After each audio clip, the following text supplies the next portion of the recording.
দর্শক, বাংলাদেশের রাজনৈতিক অঙ্গনে নতুন করে বিতর্কের জন্ম দিয়েছে গণ অধিকার পরিষদের সাধারণ সম্পাদক রাশেদ খানের একটি বিস্ফোরক মন্তব্য। তিনি দাবি করেছেন জাতীয় নাগরিক পার্টি এনসিপির আহ্বায়ক নাহিদ ইসলাম দুই ছাত্র উপদেষ্টা প্রসঙ্গে চরম মিথ্যা কথা বলেছেন।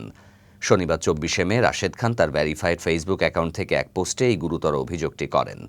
তিনি তার পোস্টে লিখেছেন, নাহিদ ইসলামকে গণ অভ্যুত্থানের নায়ক হিসেবে খুবই পছন্দ করি, কিন্তু আজকে সে চরম একটা মিথ্যা কথা বলল।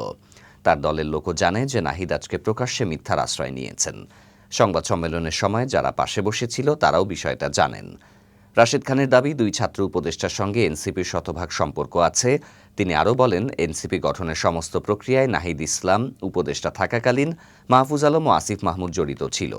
তাদের দল গঠনের অধিকাংশ পলিসি আলোচনা হয়েছে মন্ত্রীপাড়ায় নাহিদ ইসলামের বাসায়।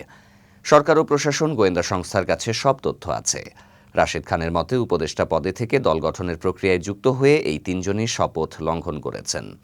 গণ অধিকার পরিষদের এই নেতা নাহিদ ইসলামের কাছে সত্য কথা প্রত্যাশা করে বলেন, সত্য সবসময় সুন্দর।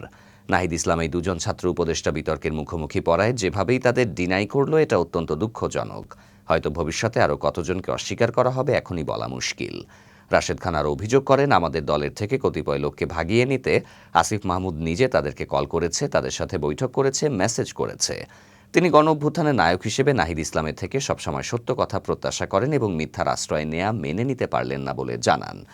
রাশেদ খান নাহিদ ইসলামকে পরামর্শ দিয়ে বলেন, সত্যকে আঁকড়ে ধরে নতুন রাজনৈতিক বন্দোবস্তের পথে অগ্রসর হওয়ার জন্য তিনি তার বক্তব্যের সত্যতার জন্য যে কোনো চ্যালেঞ্জ গ্রহণ করতে প্রস্তুত বলেও ঘোষণা দিয়েছেন এবং দাবি করেছেন তার বক্তব্য শতভাগ সত্য।